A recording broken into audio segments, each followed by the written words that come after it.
Let's talk about speedsters, guys. You know, those super fast characters that can run, think, and react quicker than anyone else. I personally love them, at least most of the time. But if you've ever paid attention to super speed powers, you might share the same opinion. Speedsters are either way too powerful or written like total chumps. Think about it. How many times have you seen a speedster who, logically, should win every fight in seconds, but somehow gets taken down in the dumbest way possible? Yes, I am looking at you, Quicksilver. Or on the flip side, you get speedsters who are so weak that you wonder why they even have super speed in the first place. That's why today we're going to break down the ultimate speedsters and how to write one.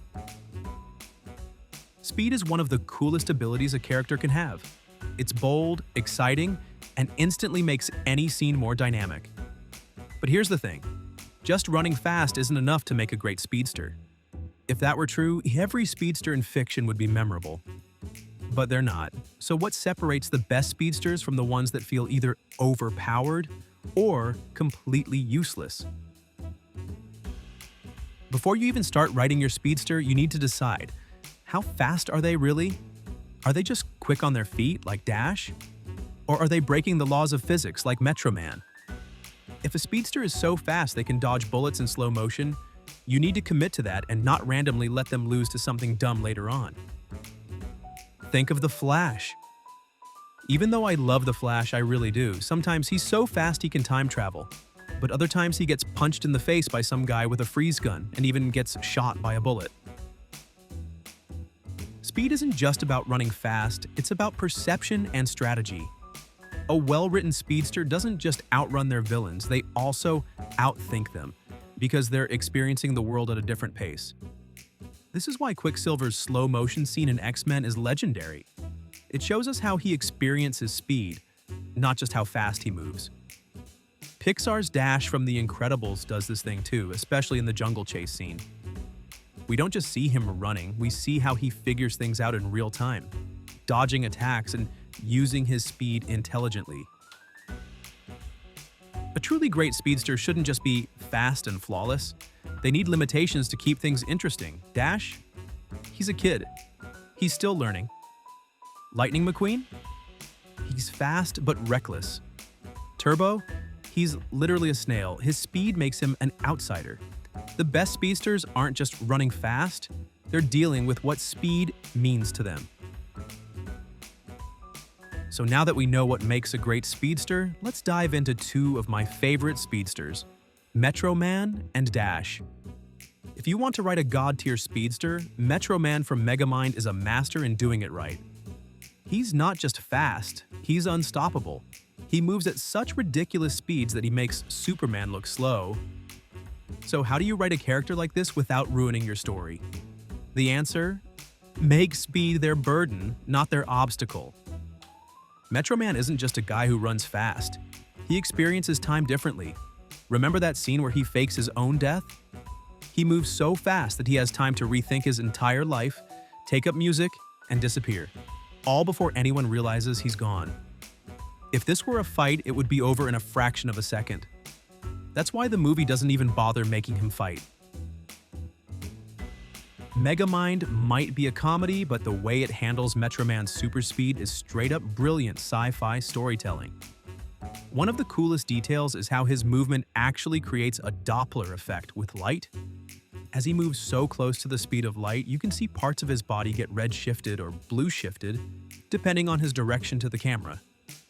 That means he's moving so fast that he's literally bending light itself. An insane but subtle way of showing just how untouchable he really is. And then there's the foreshadowing. Right before Metro Man enters super speed mode to rethink his entire life, he blips for just a fraction of a second. That is the exact moment he activates his speed and steps outside of normal time.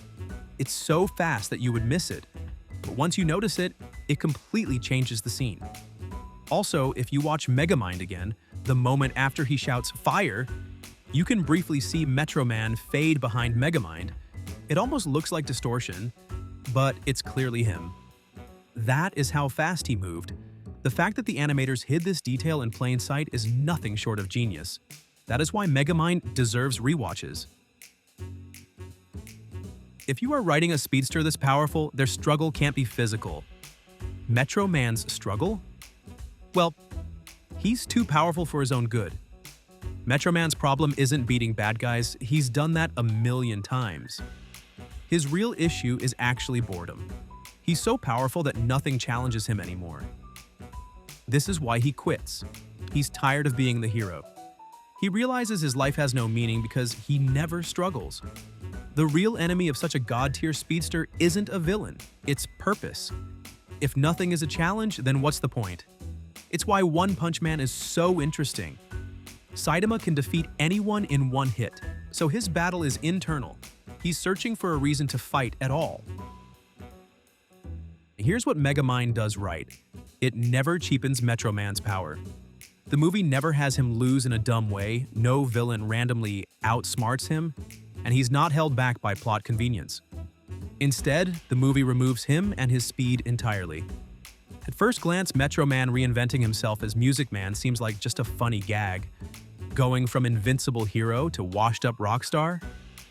But when you really think about it, this choice is actually brilliant storytelling in my opinion. Metro Man didn't just quit being a hero because he was bored, he chose music because he's bad at it. For the first time in his life, he found something that didn't come effortlessly.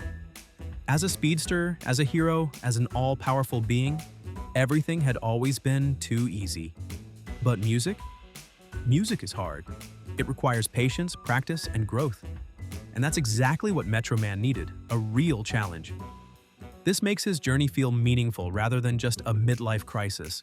He's not running from responsibility. He's running towards something that finally pushes him to improve. And that's why Megamind is such a fantastic movie. Metro Man isn't alone. Other speedsters have tried to pull off the "I am too powerful for the plot" role, with mixed success. For example, Quicksilver? Amazing in one scene, then completely sidelined. The Flash? Can rewrite time itself, yet somehow gets knocked over by a rock. Red Rush? Sees everything in slow motion but still gets his head crushed. Megamind avoids all of these mistakes by letting Metro Man leave before he can be ruined. And that's how you write a god-tier speedster the right way. On the opposite side of Metro Man is another one of my favorite movie characters, a balanced speedster. Someone who is fast but not invincible, the one and only Dash Par from The Incredibles. But before we continue, I want to ask for your help. I'm trying to reach 500 subs, so I'd really appreciate it if you would subscribe and help me race over that finish line. Alright, back to the story. Pixar did something really smart with Dash. Instead of making him so fast that nothing can stop him, they gave him limits. And that's what makes him fun to watch. Dash is fast, but not too fast. Dash is ridiculously quick. He outruns bullets, zips across water, and dodges bad guys with ease. But here's what The Incredibles gets right. He doesn't slow down time like Quicksilver, he also isn't so fast that he's untouchable, and he gets tired and can be caught with the right strategy. Dash is powerful, but he's still a kid. He's learning how to control his speed. That keeps him vulnerable and relatable. This makes him the perfect balanced speedster. One of the best things about The Incredibles is that Dash loves his power. He doesn't mope about being too fast for the world. He enjoys it. But there's a catch. He's not allowed to use his speed. He has to hold back at school and he becomes frustrated that he can't compete in sports. Speed as his superpower becomes his personal conflict. Dash isn't just fast, he's a kid who wants to prove himself but has to stay hidden. Unlike Metro Man, Dash actually has to fight, and his speed is used brilliantly in the film's action sequences. Take the jungle chase scene. He starts by running away since he's never had to fight before, as he dodges and weaves through enemies in the jungle. Remember that moment when he chuckles as he realizes he can run on water and suddenly can win? That's what makes Dash great. I don't know if the 100-mile dash scene will ever be beat. It really captures the feel of running at that speed for the viewer. It is incredible and one of my favorite scenes ever. It's just too exciting to see this kid truly let loose for the first time in his life. Dash is definitely one of the best examples of a grounded speedster, but he's not alone. Think for example of Turbo from Turbo, a snail who gets super speed but still faces real obstacles, or Sonic the Hedgehog, super fast but still has to think to win fights. They all have limits that make their speed interesting. Dash isn't just about going fast, he's about growing into his powers, and that's why he works so well. So now that we've looked at both kinds of speedsters, how do you actually write an ultimate one? A speedster shouldn't just be only fast in your story. They need rules, personality, and a story to tell. Well, here's how you do it. Define the speed rules. This is where a lot of speedsters fail. If you don't set clear limits, your audience will start questioning why they don't just win immediately. Take, for example, 3 different speedsters. We know Red Rush from Invincible, who always experiences life in slow motion. This makes a speedster isolated and detached from others. These kinds of speedsters are harder to balance because they should win every fight instantly. Then we have a speedster like Quicksilver and the Flash. They only enter super speed mode when they activate it. They are more flexible for storytelling but risk inconsistency. And at last we have the category speedsters, who are just simply fast. Take for example Dash and Sonic. No slow motion powers, just high speed movement. These speedsters are the easiest to balance because enemies can still react to them. However, speed isn't just about running fast, it should shape how the character thinks, acts, and live their life. Metro Man is bored because nothing challenges him. Dash is reckless because he's still learning to control himself. Turbo is an underdog because no one believes a snail can be fast. Speed should define your character's personality. If they're always moving fast, they might be reckless or overconfident. If speed is just a power, they'll feel bored.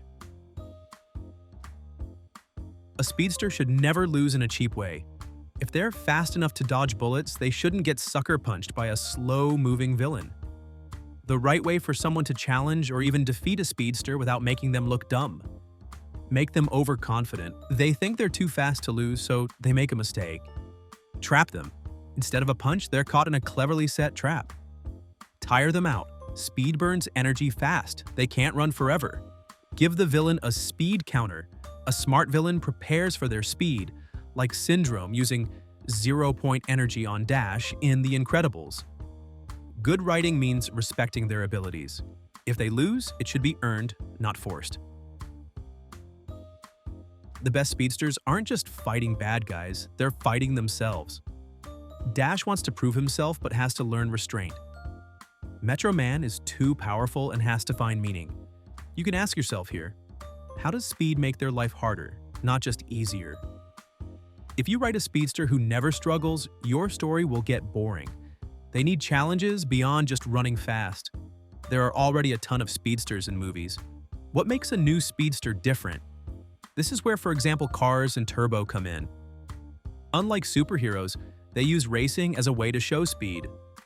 Lightning McQueen's story isn't about being fast, it's about learning humility and teamwork.